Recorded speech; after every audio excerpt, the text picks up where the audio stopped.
भारत देश में हजारों साल पुरानी बावड़ियां मिलना आम बात है।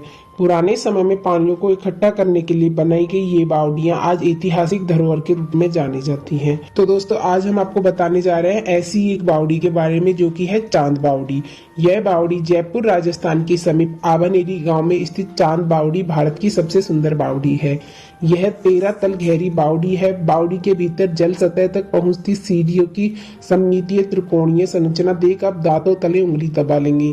राजस्थान एक सूखा रेगिस्तानी प्रदेश होने के कारण यहाँ बावड़ियों का निर्माण सामान्य है।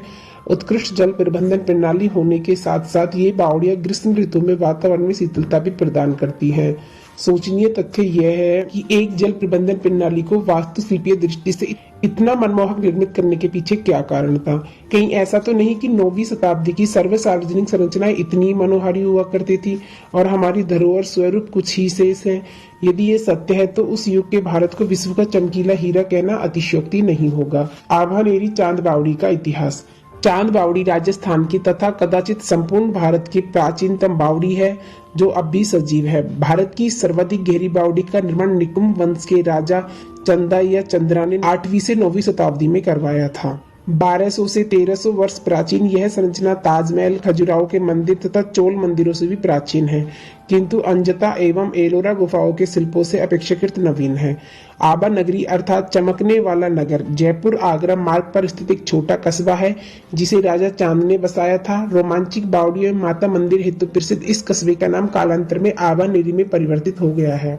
आइए 9वीं शताब्दी में निर्मित इस बावड़ी अर्थात वाव की पुष्करणी के 21वीं शताब्दी के रूप से आपका परिचय कराते हैं। इस अद्भुत बावड़ी के प्रत्यक्ष दर्शन करने के विचार से मन रोमांचित हो उठा था। एक ऊंचे मंडप से होकर इस बावड़ी के परिसर पर पहुंचे। चांद बावड़ी का वास्तुशिल्प। 19.5 मीटर गहरी इस बावड़ी की 3 भित्तियों पर ज्यामितीय आकार प्रदान करते सोपान निर्मित हैं। आप इन सोपानों पर सीधे न चढ़ते हुए एक तरफ से चढ़ते हैं। यह ज्ञात नहीं हो पाया कि इस प्रकार की त्रिकोणीय संरचना केवल सौंदर्य एवं कलात्मकता की दृष्टि से की गई थी अथवा इसका अन्य कारण था। मेरे अनुमान से ऊंचे सोपानों पर एक तरफ से चढ़ना कदाचित सुरक्षा की दृष्टि से श्रेयस्कर हो। भूल भुलैया के रूप में बने इन सोपानों को देख ऐसा प्रतीत होता है जैसे जिन सीढ़ियों से हम नीचे उतरे वापस उन्हीं सीढ़ियों से चाहकर भी ऊपर नहीं आ पाएंगे। चौथी भित्ति पर कई तलों में स्तंभ युक्त गलियारे निर्मित है। 2 आलिंद अर्थात आगे की ओर निकली बुर्ज सदृश संरचनाएं हैं जो बावड़ी की ओर मुख किए हुए हैं। बावड़ी की निचली तल पर गणेश एवं महिषासुर मर्दिनी की भव्य प्रतिमाएं बावड़ी की सुंदरता को 4 चांद लगा रहे थे। सामान्यतः किसी भी बावड़ी के भीतर कहीं न कहीं शेषशायी विष्णु की प्रतिकृति अवश्य होती है। चांद बावड़ी के नीचे गलियारे के भीतर विष्णु की प्रतिकृति है। क्योंकि पर्यटकों को बावड़ी के भीतर जाने की अनुमति नहीं है, इसलिए उसके दर्शन नहीं कर पाते हैं। वास्तव में बावड़ी अथवा कोई भी जल स्रोत क्षीर सागर का स्वरूप माना जाता है। दुग्ध का वह सागर जहाँ भगवान विष्णु निवास करते हैं। ध्यान से देखने पर आपको जल ऊपर खींचने का यंत्र स्तंभ दृष्टिगोचर होगा।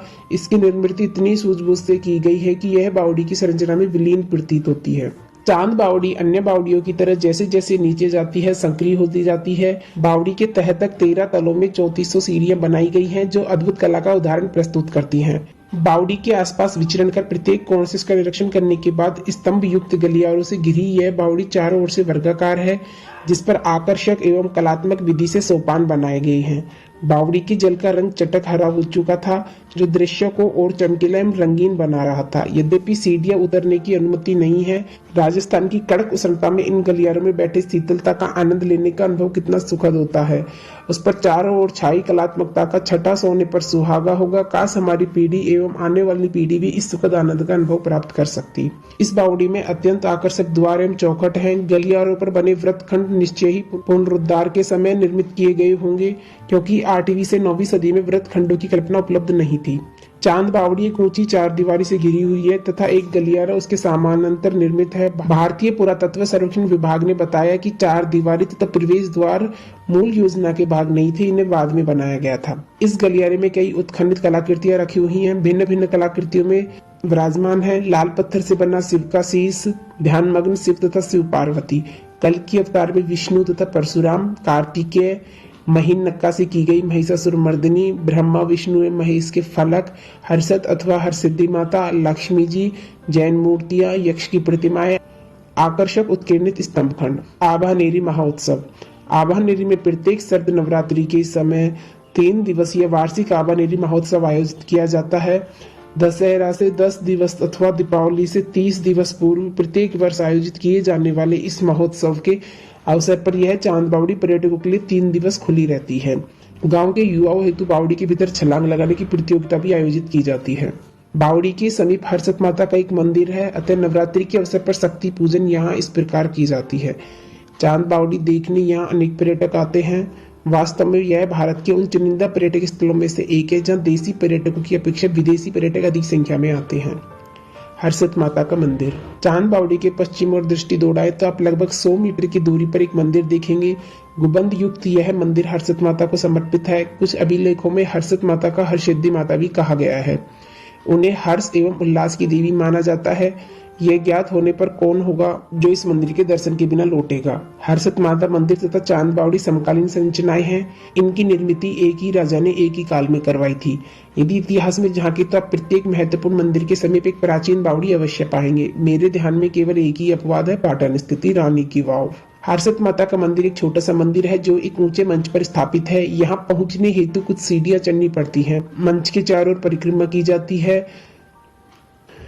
इस मंदिर पर दृष्टि पाषाणी भित्तियों पर सूर्यमुखी पुष्पों की नक्काशी हो रखी है। यूं तो आबनेरी की राह के दोनों ओर सूर्यमुखी के लहलाते खेत देखने को मिलते हैं। उन्हीं सूर्यमुखी के पुष्पों की नक्काशीदार फलकों पर देख मन प्रफुल्लित हो जाता है।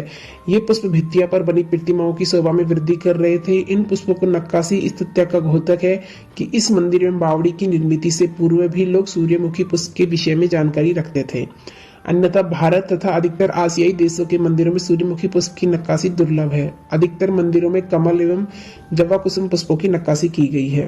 पूर्वमुखी हर्षद मंदिर का मूल शिखर उत्तर भारतीय नगर पद्धति में निर्मित है। उसे महामेरु शिखर भी कहा जाता है। नागर पद्धति का शिखर ऊंचा बेलनाकार होता है जो उत्तर भारत में प्रचुर मात्रा में पाया जाता है। इस शिखर के ऊपरी किसी काल में गोल पाषाणी चकती हुआ करती थी जिसे अमलाका कहा जाता है। वर्तमान में उस अमलाका के भंगित अवशेष मंदिर के चारों ओर बिखरे पड़े हैं। अमलाका शब्द आंवला नामक फल से व्युत्पन्न है। गुंबद का मध्यकालीन युग में परिवर्तन किया गया था। वर्तमान में यहाँ नगर पद्धति के भीतर पंचरत्न पद्धति का मंदिर है। मंदिर के चारों ओर ऊपरी आलों पर देवी देवताओं की प्रतिमाएं उत्कीर्णित हैं। निचले आलों पर युग्मों तथा सूर्य सुंदरियों की मंगल प्रतिमाएं हैं। मंदिर के कुछ भागों पर विस्तृत परंतु महीन नक्काशी की गई है। मंदिर की जमीन पर सारी पाटा सदृश खेलों के मंच बने हुए हैं जो ये दर्शाते हैं कि पूजा स्थल होने के साथ साथ यह एक सार्वजनिक भेंट स्थल भी था। मंदिर के भीतर प्रवेश करते ही भीतर स्थापित मूर्ति की अपेक्षाकृत नवीन होने का आभास हुआ। परिदर्शक ने बताया कि यह मंदिर मूलतः विष्णु मंदिर था किंतु इसके परिणाम स्वरूप कोई संकेत प्राप्त नहीं हुआ। यह स्थल राजस्थान के यशस्वी एवं गौरवशाली अतीत का जीता जागता उदाहरण है। आबानेरी चांद बावड़ी के दर्शन हेतु कुछ आवश्यक सुझाव। आबानेरी राजस्थान के दौसा जिले में है जो जयपुर से 90 किलोमीटर पर स्थित है। इसके दर्शन हेतु यहाँ रुकने की अपेक्षा जयपुर में ही ठहरकर दिन के समय दर्शन करना उपयुक्त होगा। चांद बावड़ी जाते समय मध्य स्थित भानगढ़ दुर्ग के दर्शन अवश्य करिए। यह भारत का सर्वाधिक भूतवा स्थल है। आबानेरी के दर्शन हेतु 30 से 60 मिनट का समय पर्याप्त है। हालांकि आप चाहे तो यहाँ 2-3 घंटे भी बिता सकते हैं क्योंकि यहाँ की शिल्पकला का बारीकी से निरीक्षण करने के लिए इतना वक्त लग जाता है। तो दोस्तों यह था चांद बावड़ी से जुड़ा संपूर्ण इतिहास। आपको वीडियो कैसी लगी हमें कमेंट करके बताएं। वीडियो पसंद आए तो लाइक एंड सब्सक्राइब करें।